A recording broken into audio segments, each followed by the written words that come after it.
super fun, and all about artisan cheese and more to melt your peaceful heart and toast your peaceful life. Coming to you from the Appalachian Mountains of southwestern Virginia, this is the Peaceful Heart FarmCast.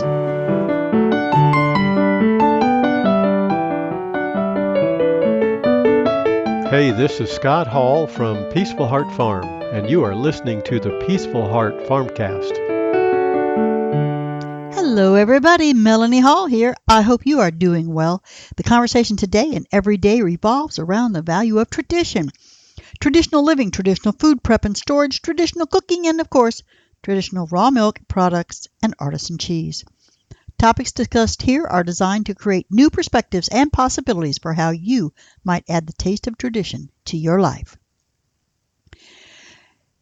Nose-to-tail beef is an important topic for those supporting local, sustainable, regenerative agriculture.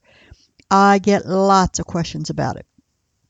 Buying a large quantity of beef can be a daunting prospect. Sure, you know it's going to help your local farmer, and you know your local farmer is working hard for you, the animals, the environment. But what do you do with all that meat? What are all the different cuts that you might get? How are they different one from another? How does a side of beef get broken down? What should you expect? Nose-to-tail beef is what this episode is all about. Let me take a minute and say welcome to new listeners. Welcome back to the veteran homestead-loving regulars who stop by the FarmCast for every single episode. I appreciate you all so much, and I'm so excited to share with you what's going on at the farm this week. So we'll do some homestead life updates. I'll talk about nose-to-tail beef.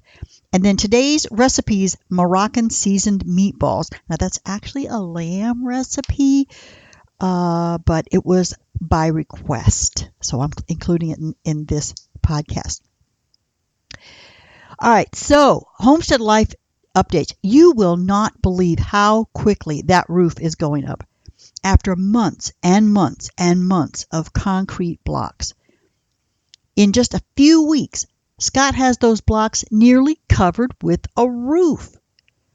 He tells me once the decking is complete, he's starting on that tomorrow. It's, I think, 2 or 3 days, he said, that he'll be starting on the other roof that goes over the barn and the milking parlor. The roof that he's working on right now is the lower part. It's like I think it's an 8 or 10 foot roof, and the other one's maybe 10 or 12 feet. But there's a part that goes over where the milk is stored with the cheese make room, the 2 cheese caves, and the commercial kitchen. All of that is kind of at one level.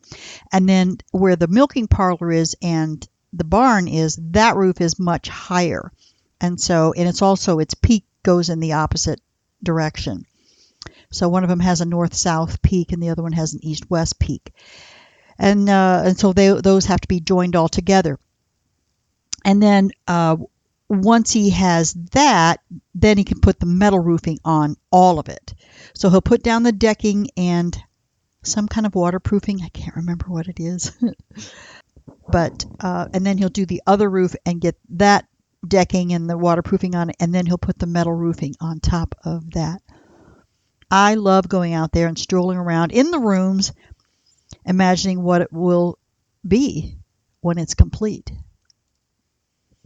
Let's talk about the animals. Winter is coming. Winter is coming upon us, and it is cold today, and it will be even colder in the coming days. We will probably have lots of people at the Women's Homeless Shelter. I'll be cooking for them on Tuesday. But the animals are all healthy and ready for it. They've got thick winter coats covering all of them.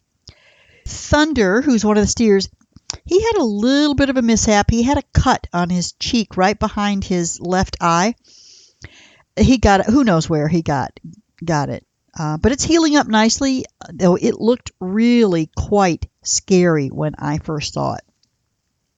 Blood was running down the side of his head. There was this huge puckered gash in his jaw, and it was right by his eye. But again, he's healing just fine. And the girls are grazing calmly each day and growing their calves. The first expected birthing of a calf will be Claire. She's the matriarch of the herd, and her first possible date is going to be the 31st of March, and then Buttercup would be right behind her about 3 days later, and that's if they got bred on their first heat cycle.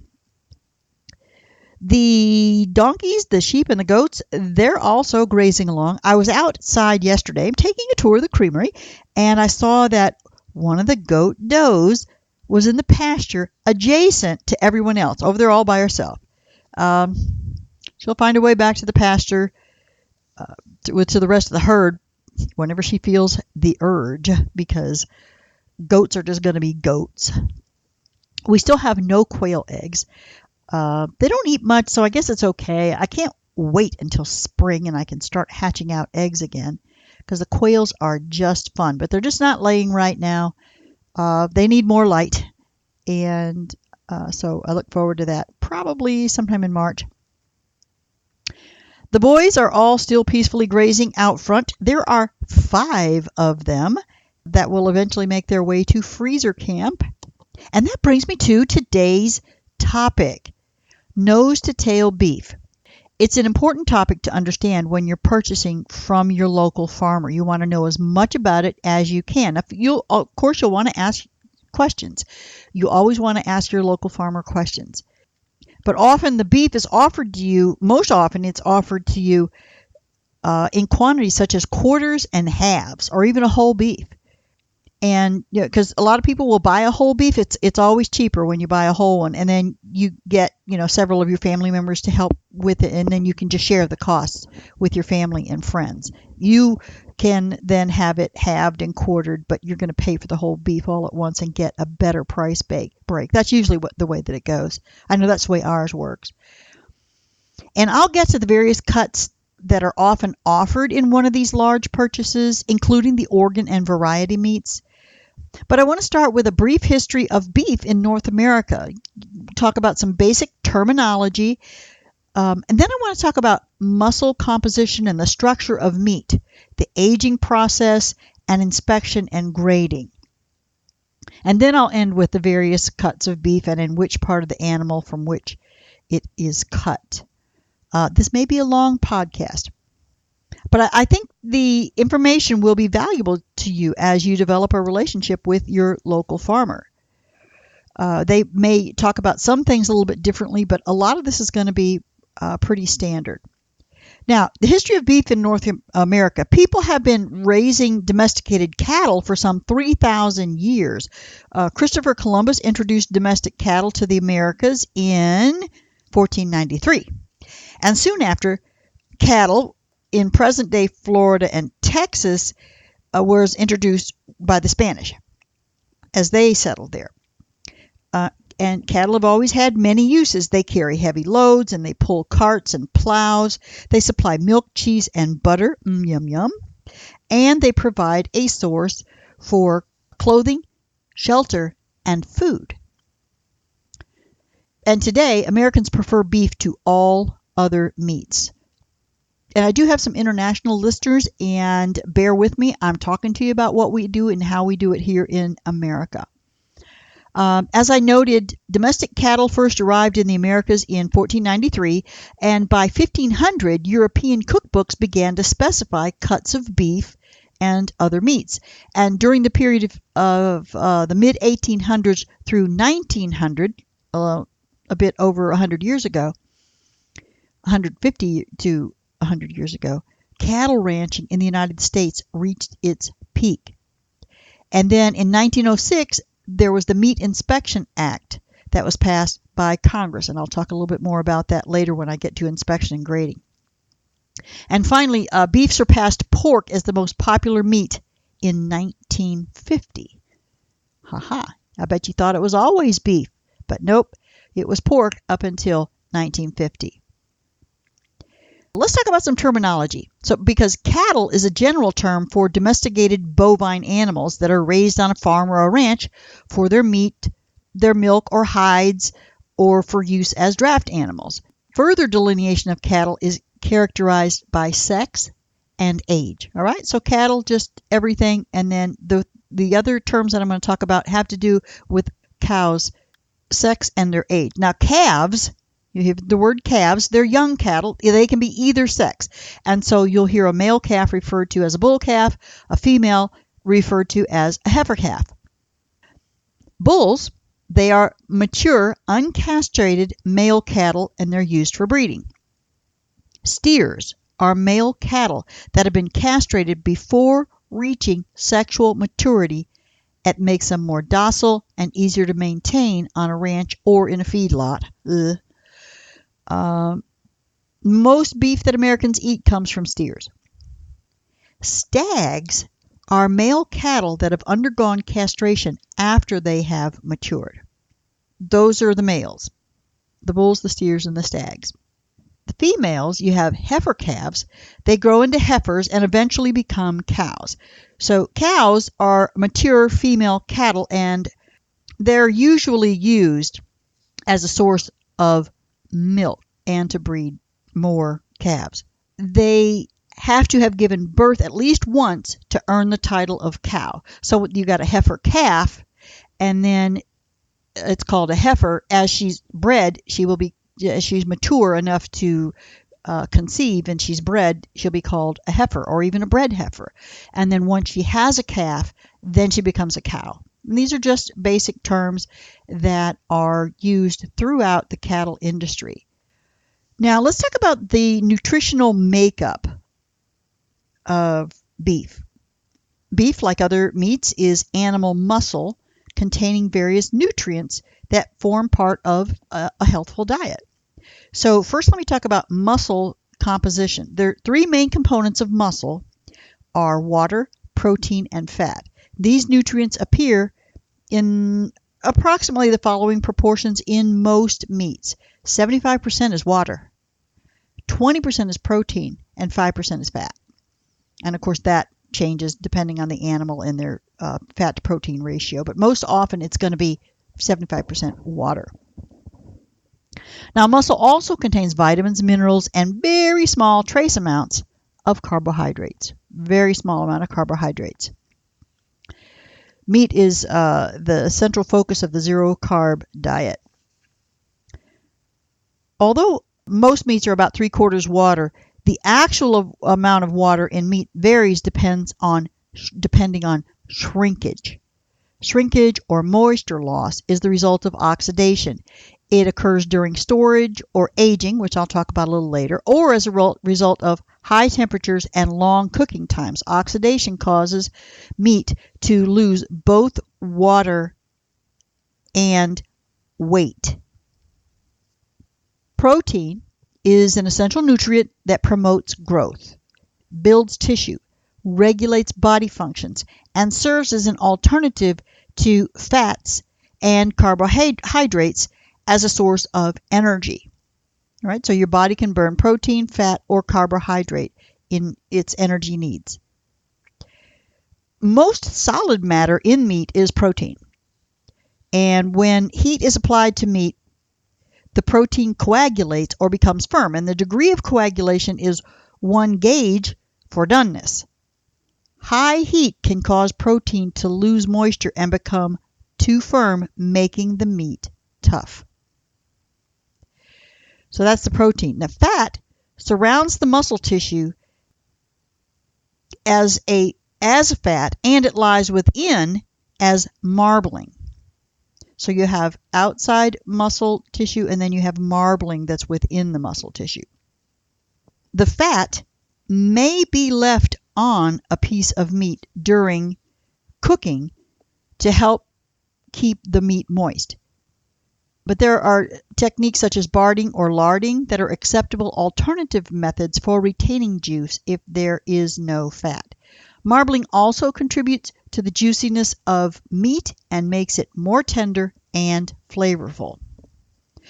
Now, regarding vitamins and minerals, meat is an important source of vitamins A and K, as well as several B vitamins, including thiamine, which is B1, riboflavin, which is B2, niacin, that's B3, B6, and B12. Meat also adds minerals such as iron and phosphorus to the diet. Now, carbohydrates. Although carbohydrates are present only in very small amounts, they contribute to the appearance and flavor of meat that is prepared with a dry technique such as roasting, sautéing, or broiling. So the flavor, the appearance, the flavor of the meat and the appearance will change as the carbohydrate breaks down. Now, the structure of the meat. Meat products consist of bones, muscle fibers, and connective tissue. First, bones. Bone color is an indication of an animal's age. The redder the bone, the younger the animal. Older animals have white bones. Becoming familiar with the bone structure of an animal helps when you're learning the different cuts of meat and how to debone them, if you do indeed debone them. I don't usually debone my stuff, but a lot of people do want boneless. Muscle fibers, or cells bundled together, they make up the meat. The thickness of the fibers determines the texture and grain of the meat.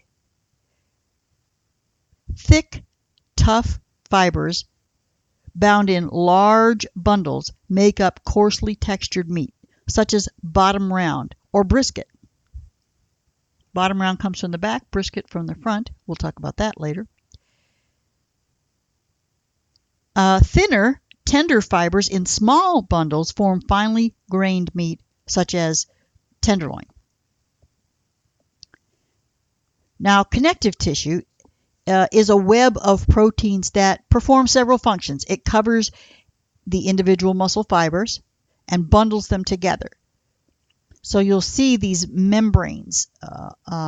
If you ever get to see an animal as it's being broken down into these parts, you'll see these, or even when you look at pictures of muscles and you can see the definition of the muscle, it has a connective tissue that surrounds a particular muscle group. It covers individual muscle fibers and bundles them together, and then it attaches them to bones, right? So it bunches them together and then it connects them to the bones. Connective tissue helps determine the texture of meat, and it's tough in general. Some meats are higher in connective tissue than others. Frequently used muscles, such as those in the leg or shoulder, have more connective tissue and thus are tougher than those in the back, along the back spine or loin. Meat from older animals is also tougher because as an animal ages, the connective tissues become more resistant to breaking down. Don't we all know that, huh? Elastin and collagen, the two kinds of connective tissue, differ in their ability to break down during the cooking process. Elastin, it's a hard yellow connective tissue prevalent in older animals, and it will not break down. Because it will not break down during cooking, elastin must be cut away from the meat or physically tenderized to reduce its effects. By contrast, collagen, the soft white connective tissue, really breaks down into water and gelatin with slow, moist cooking. And collagen also responds well to tenderizing. Now let's talk about aging. Everybody's always talking about aged beef. Aging is the process by which naturally occurring enzymes, lactic acid, tenderize meat. After slaughter, chemical changes in the flesh of an animal cause rigor mortis, or a stiffening of the muscles. As rigor mortis disappears, the meat softens or ripens as a result of enzymatic action. This process takes up to several days for beef and must occur in a controlled refrigerated environment so that the meat doesn't spoil. But the result is a flavorful, tender meat. You're allowing it to go completely through the process. The rigor mortis sets in, you allow it to go, and then there are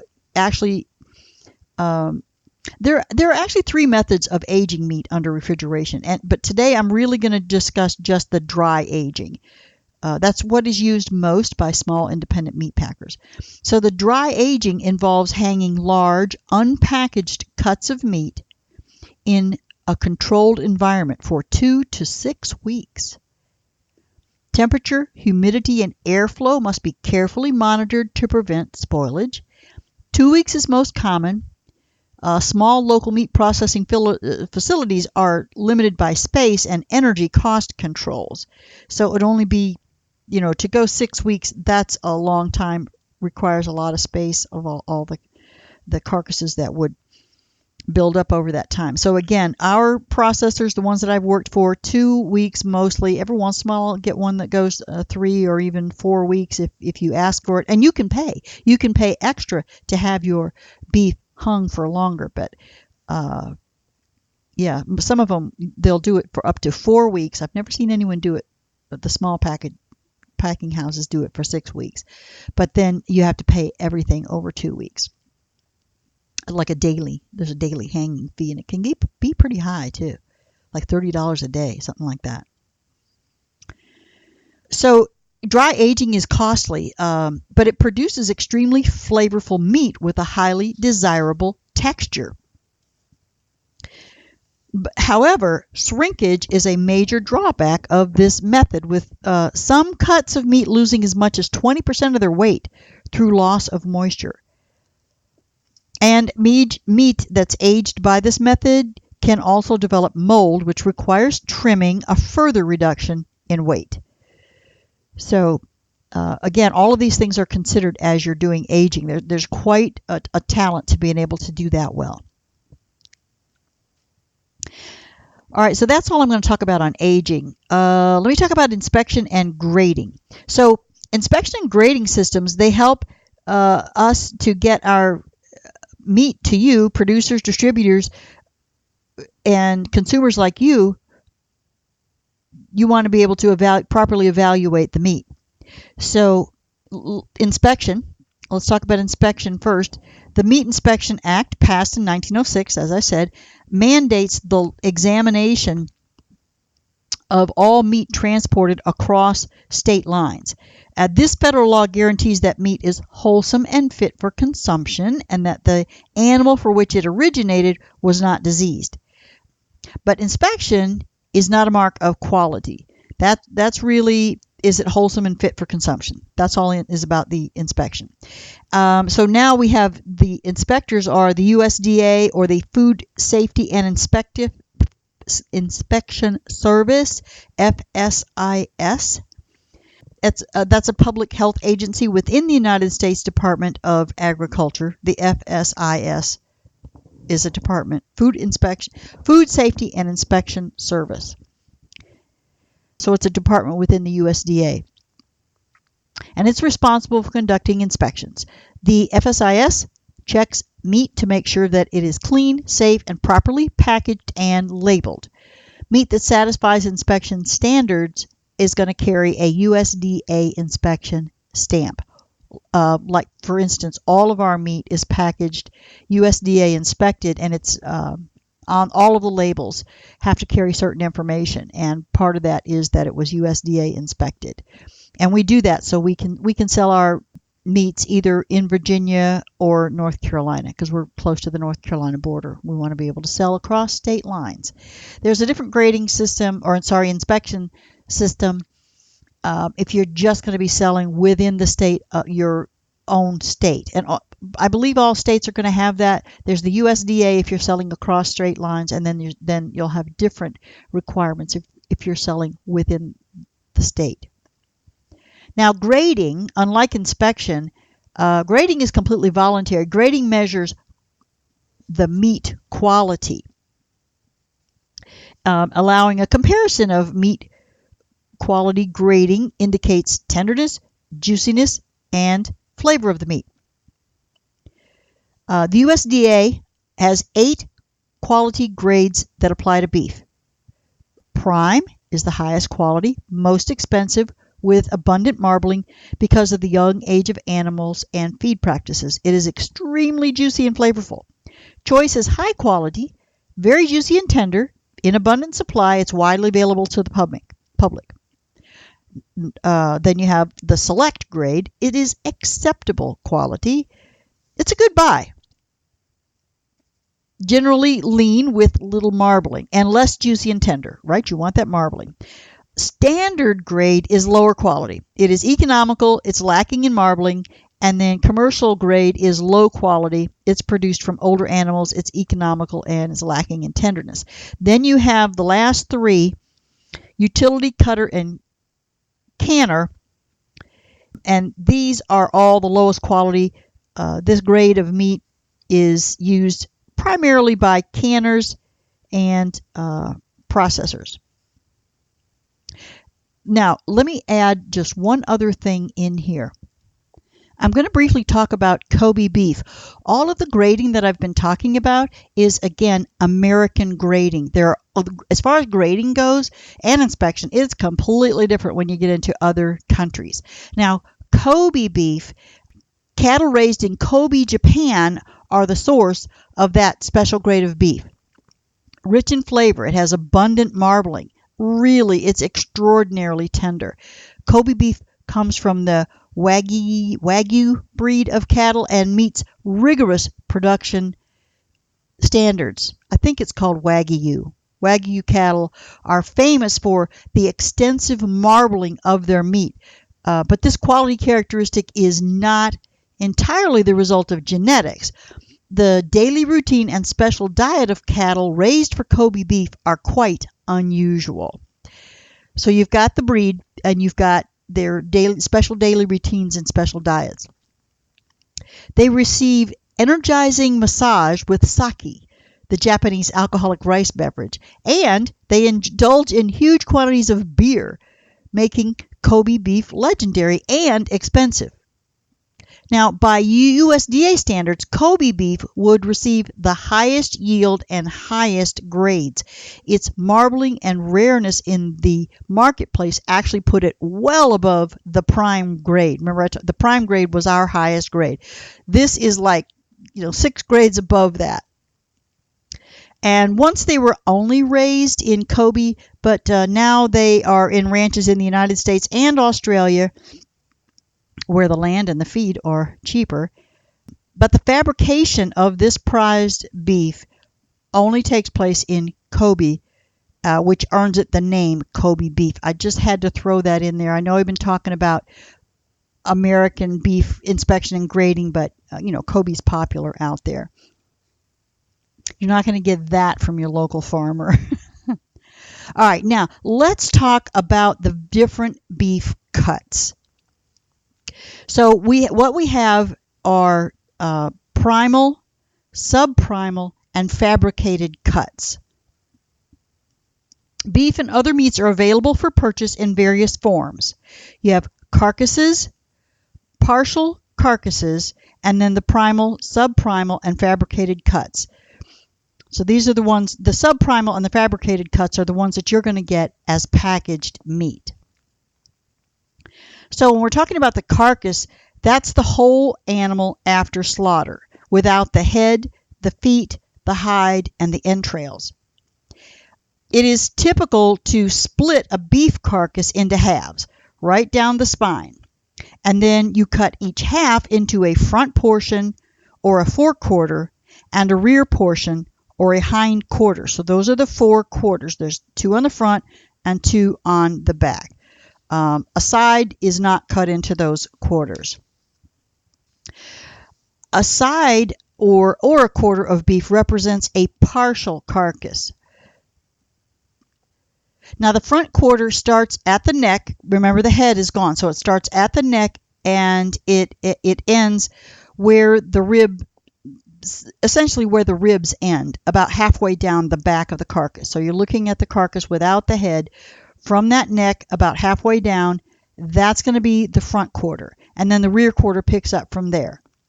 And again, there's 2, the right side and the left side, on the front and on the back. So that makes 4 quarters. Now, a primal cut is a large primary piece of meat. Sometimes it can be a wholesale cut.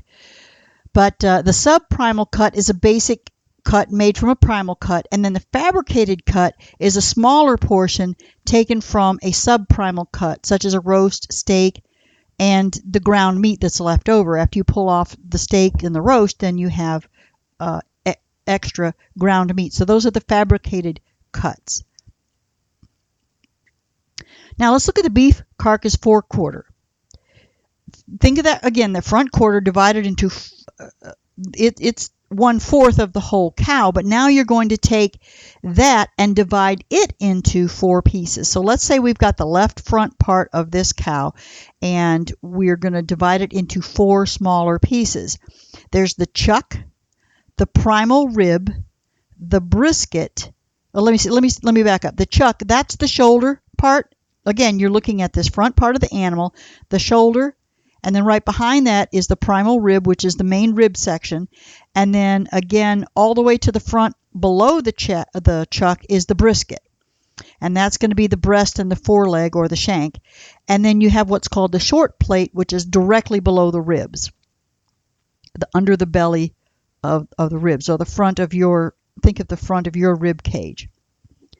Those 4 primal cuts are then broken down into subprimals, and then finally a fabricated cut. So there are, let's see, right, so the subprimals were, again, the chuck, the rib, the brisket, and the short plate. So the chuck, again, comes from the animal's shoulder, and it includes part of the backbone and the first 5 rib bones, as well as portions of arm bones and shoulder blade bones. Now the chuck, large piece of it, makes up nearly 30% of the weight of the beef carcass. And a fairly large portion of chuck is connective tissue, and that accounts for the toughness of that meat. However, chuck has a great deal of flavor when properly prepared. It's usually really well marbled. You'll use a moist technique or combination methods such as stewing or braising. That's what's going to be appropriate for this cut. It's a moist cooking technique. Now, the fabricated cuts that come from this primal chuck include the chuck roast, of course, the shoulder roast. You can get chuck short ribs. You can get cubed steak or tenderized steaks. You can get stew meat. And, of course, you're going to have ground chuck. So all of those things come off of those shoulders when you're looking at your packaged meat. Now let's move to the primal rib. This primal cut, it comprises about 10% of the carcass weight. It includes ribs 6 through 12 and some of the backbone. It's not a well-exercised muscle. It is tender, owing its flavor to extensive marbling. So primal rib cuts benefit from dry cooking, such as roasting, broiling, and grilling. Now, the short ribs, moist heat is the preferred method for short ribs. Fabricated cuts that come from the primal rib include the rib roast. You may hear it referred to as a standing rib roast as well. You can get boneless ribeye, you can get short ribs and ribeye steaks. So all of these different cuts, it depends on how you want to use that primal rib cut. But any of these pieces can come out of that. So you got the rib roast, better known as prime rib. That's an extremely popular dish. But the word prime does not represent the USDA grade. Just keep that in mind. It indicates that the rib roast makes up most of the primal cut, right? So it's primal rib. That's just the name of that primal cut from the front half of the animal. Now let's move to the brisket. This is right below the chuck or the shoulder part. So this is the breast and the foreleg. The brisket constitutes a single primal cut, but you also have the boneless beef brisket that is the fabricated cut. So that's really the only two things that come out of the brisket portion is the boneless brisket and ground meat. Those would be the fabricated cuts. Cooking for that, combination techniques such as braising, that's an excellent choice for beef brisket, which it's very tough. Curing is another method of preparation for brisket. It's the method used to produce corned beef. Now let's do the short plate. This is the last of the forequarter, the front part of the forequarter. The short plate, it's right below the ribs. Again, so if you think of where your ribs are across your back, that was the primal rib. But then as you come around to the front, that's what the short plate is. It also has ribs, of course. It contains rib bones and cartilage and the tip of the breastbone. Fabricated cuts from the short plate are going to include ground beef, skirt steak, and short ribs. Moist cooking is appropriate for short ribs. They're quite meaty, but they also contain a large amount of connective tissue. Marination and grilling are excellent methods for skirt steak.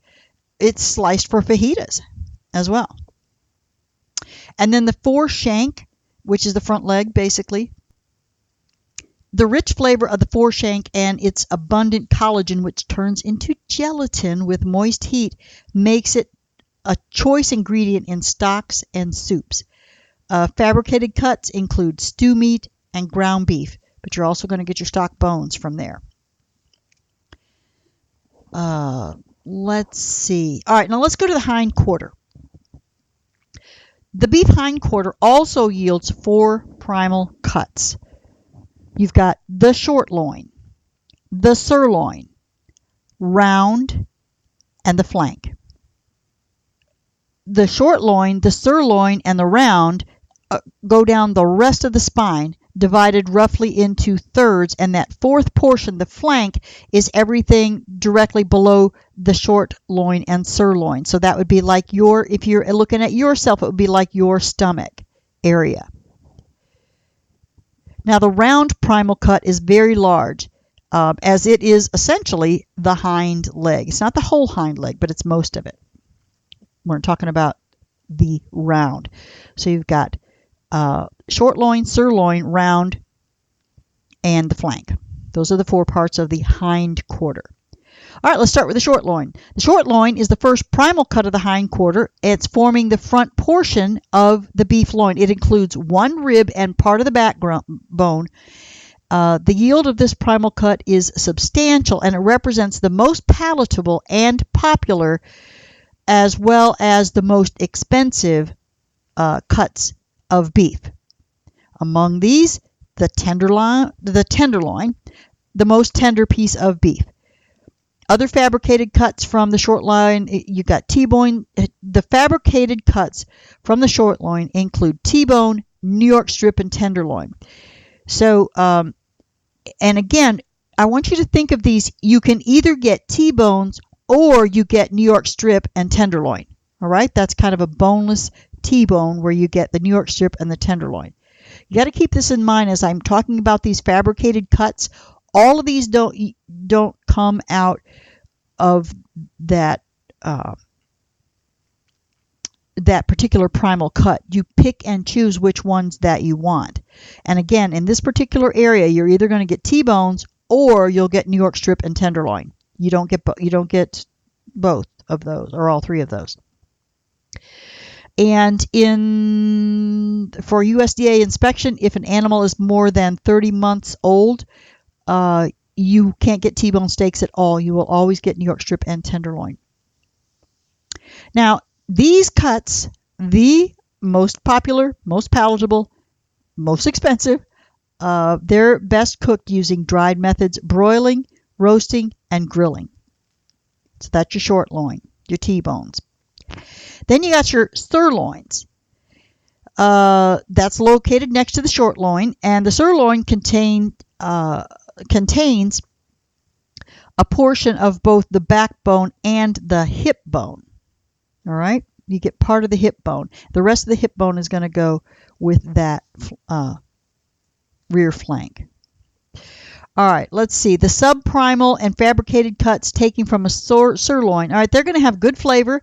They're quite tender, not as tender as the short loin cuts.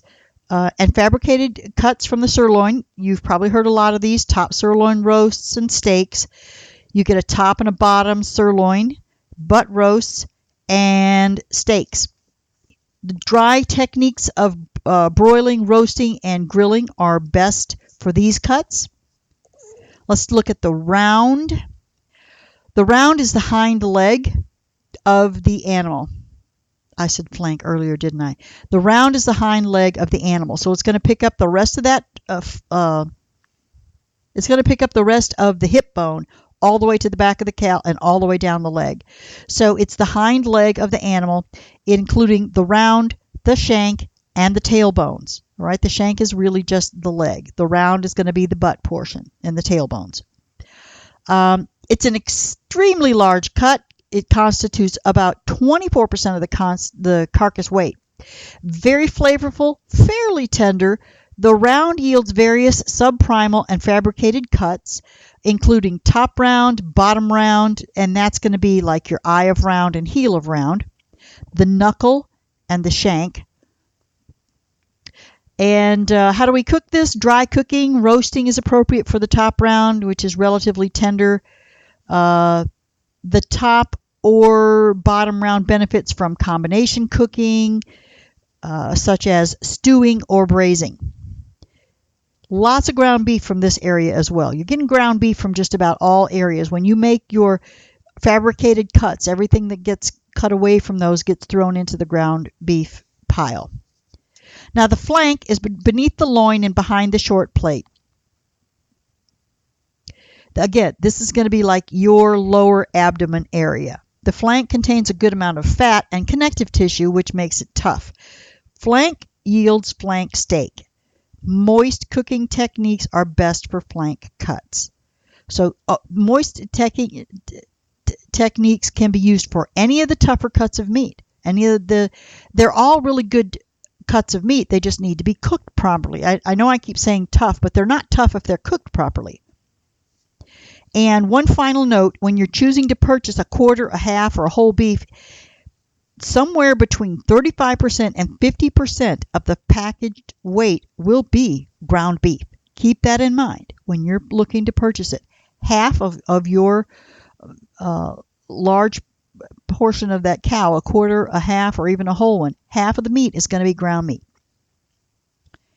Now let's talk about variety meats. Variety meats include internal organs, glands, and other meats that are removed during the processing of the carcass. Traditionally, they're viewed as ethnic food items. A variety of meats have found their way onto American menus in limited quantities. They're high in protein, vitamins, and iron. They're features in usually soups, stews, and other dishes. I'll get to a little bit of that in a minute. Let's see. All of the beef variety meats, except kidney, are muscle tissue. And in general, they're tough. They require long, moist cooking to become tender. Kidneys are the only gland from beef served with very much frequency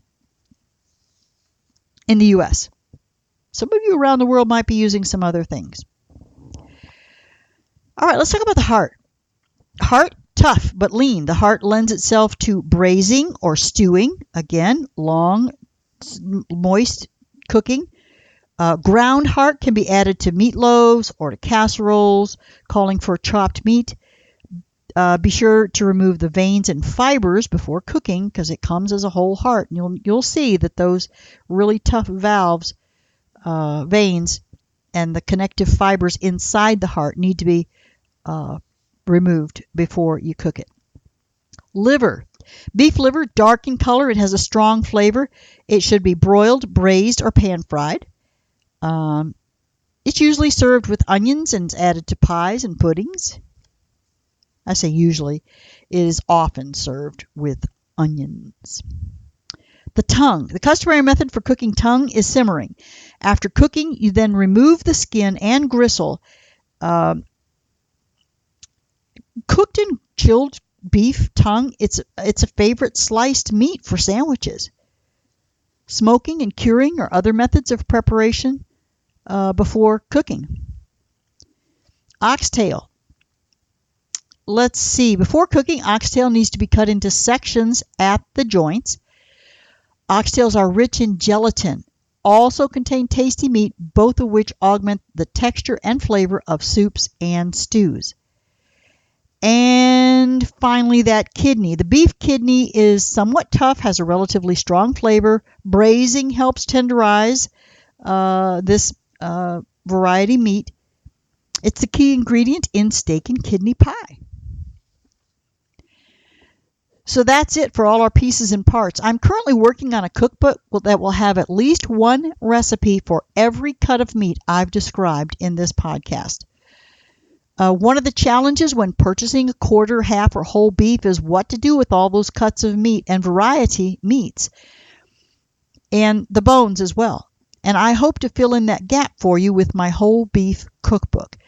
You can be confident in being able to use all of the great grass-fed meat in which you invested. At the last farmer's market, I brought Moroccan seasoned meatballs to give customers an opportunity to taste the quality of our lamb. So today's recipe is in response to a direct request from several of my customers who read my newsletter and love the recipes and want this included. So here goes. This is the Moroccan seasoned meatballs. It's a Moroccan-style blend of fresh mint, cinnamon, coriander, and cumin, and then it's simmered in tomato sauce.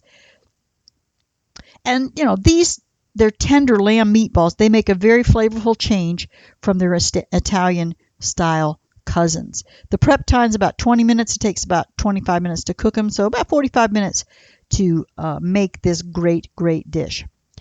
What do you need? You need a pound of ground lamb. You need an egg, slightly beaten. You need a clove of garlic, a couple of tablespoons of breadcrumbs, fresh mint leaves, 1.5 tablespoons, fresh parsley, again, ground cinnamon, ground coriander, ground cumin, a teaspoon of salt, ground black pepper, and a couple tablespoons of cooking oil. Now the sauce, the tomato sauce, you're going to use 2 tablespoons of cooking oil, about a half a cup of onion, 3 cloves of garlic, 2 cups of diced tomatoes, or crushed tomatoes. I've even used tomato sauce. Half to 1 teaspoon of cinnamon, a half to 1 teaspoon of ground coriander, because you're going to season this to taste, and again, salt and pepper to taste as well. For the meatballs, what you're going to do is you're going to combine the lamb, the egg, the garlic, the breadcrumbs, mint, parsley, cinnamon, coriander, cumin, salt, and pepper in a large bowl. Mix it up like you would any other meatloaf kind of mixture, and then you're going to form it into 16 to 18 meatballs. They'll be about an inch and a quarter in diameter. Heat the olive oil in a large heavy skillet, medium-high heat. Add the meatballs. Cook them until lightly browned on all sides, about 3 minutes total. Transfer the meatballs to a plate and drain the excess fat from the pan. Return it to the stove, and you're going to make the sauce. To make the sauce, you heat the olive oil over the medium heat. Add the onion and saute until soft and translucent, 3 to 4 minutes. Add the garlic. Continue cooking until fragrant, another minute longer. Then you're going to stir in the tomatoes, half a teaspoon each of the cinnamon and coriander, and season to taste with salt and pepper. You're going to cook that for 2 minutes and then taste it again, and then adjust the spices if you want to add more cinnamon and coriander. Return the meatballs to the pan and turn them several times to coat them with the sauce. And then you're going to cover and simmer slowly until the meatballs are cooked through, maybe 6 to 8 minutes. All right, transfer the meatballs and sauce to a serving dish and garnish with parsley. Serve with steamed rice.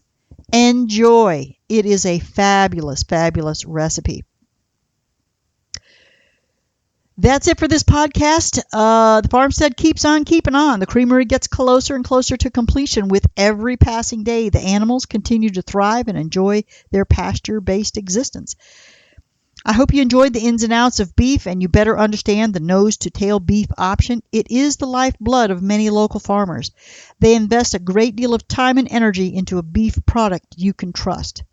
Look for my new whole beef cookbook in the coming weeks, and do give the meatballs a try. I know it's lamb, not beef, but they are excellent just the same. If you enjoyed this podcast, please hop over to Apple Podcasts, subscribe, give me a 5-star rating and review. Also, and please share it with any friends and family who might be interested in this type of content. That is absolutely the best way to make this show become more and more popular, get it more recognized on iTunes. As always, I'm here to help you taste the traditional touch. Thank you so much for stopping by the homestead, and until next time, may God fill your life with grace and peace.